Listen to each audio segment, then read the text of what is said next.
Greetings, I'm Brian Noland, and I, along with Dr. Bethany Flora, will be team teaching ELPA 6454, Policy, Power, and Politics in Education during the fall 2016 semester here at East Tennessee State University. The purpose of this video is to provide an overview of the syllabus, but also to provide a context and background on my career.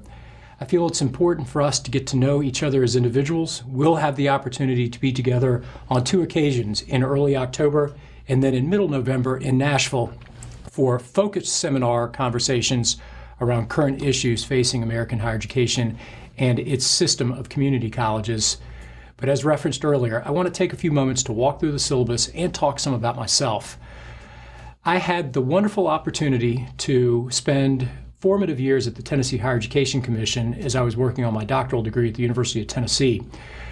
My 3 degrees are in political science, but it was during that period at the Tennessee Higher Education Commission that I developed a love and a passion for higher education. I had the honor to work with Dr. Richard Rhoda, who is involved in the program here at ETSU, who you will have as a faculty member this semester. And with Dr. Rhoda, learned about the policy context, the landscape, national overview of issues facing American higher education in the mid-1990s through the mid-2000s. While at THEC, I began as a research assistant and analyst, worked progressively to various roles in academic affairs, institutional research, and then had the culmination of my time at THEC working with the Lottery Scholarship Program, its development, background research, advent, and implementation. One of the things that I gained a deep appreciation of at THEC was the significance of a system of institutions, particularly community colleges, to provide access opportunities for Tennesseans.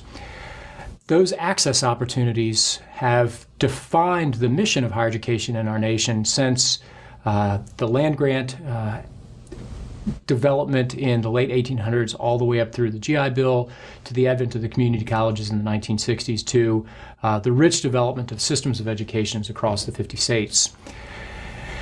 From THEC, I had the honor to serve as Chancellor of the Higher Education Commission in the state of West Virginia, a lay board that governed the universities within that state. Within my portfolio of responsibilities included hiring, firing presidents, setting a broad public policy agenda for the state, serving on then Governor, now United States Senator Joe Manchin's cabinet, but representing the institutions in a public sphere as they look to serve their individual missions and responsibilities to those missions, their faculty and their staff. Within the state of West Virginia, my board governed everything from West Virginia University to Marshall, to the small regional liberal arts institutions such as Shepherd University, West Liberty, Concord, Bluefield State, Glenville, and others. From there, transitioned to East Tennessee State University, where I presently serve in the capacity of president of the institution. This is my first opportunity to be back in the classroom, and I'm excited not only to spend time again in the literature, becoming acclimated with current issues and trends, but also really looking forward to being with you during the 2 weekends in Nashville. The course structure is fairly straightforward. The reading materials are defined for you and can be found in D2L. As we move through the reading materials, you will see that the course is structured initially with an overview of the shape of American higher education. We'll spend some time focusing on the current policy challenges facing the academy, as well as putting those policy challenges in concert with issues that have faced the academy historically. We're going to talk a little bit about the role of state systems. Within the state of Tennessee, we are going through a governance change as a result of the Focus Act. So we'll place that change in a broader landscape and a literature that describes that landscape at a national level. And then we'll talk a little bit about, in the Griswold article, some of the policy influences of tuition, fees, financial aid, and state appropriations, and how that iron triangle of support for the operations of our institutions has come to both define and confine the manner in which those institutions operate. In the 3rd week, we're going to look a little bit at the history and heritage of higher education. We're going to spend some time with a piece by Dr. Grady Bogue former chancellor of the University of Tennessee at Chattanooga, longtime faculty member of the University of Tennessee at Knoxville, in his piece with Jeff Aper entitled Exploring the Heritage of American Higher Education. We'll then transition into a piece from the Association of Governing Boards that really outlines the current issues that define the landscape for the Academy as we transition into the new millennium. In week 4 and week 5, we're going to spend a lot of time on finance. We're going to discuss the matter in which states fund their universities, how those funding trends have changed, the interrelation of state tax dollars on institutional appropriations and overall support for the institutions, as well as alternative revenue sources in the Hirsch article that institutions are beginning to turn to help offset declines in state appropriations. Week 5 will focus on tuition and fees and financial aid. We'll learn in the Heller article about the tuition price elasticity, the relationship between access and price.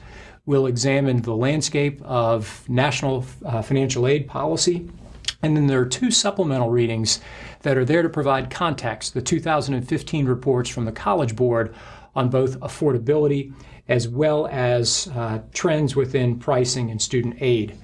The next section of the course, and this will be the final section of the course for which I will bear lead responsibility for instruction, focuses on performance funding. For those of you who work in the state of Tennessee, you are familiar with the new funding formula, what is described as Performance Funding 2.0, but in a series of readings, both by Nate Johnson, by Rorison, as well as by King Alexander, we're going to talk some about the differences between Performance Funding 1.0 and 2.0.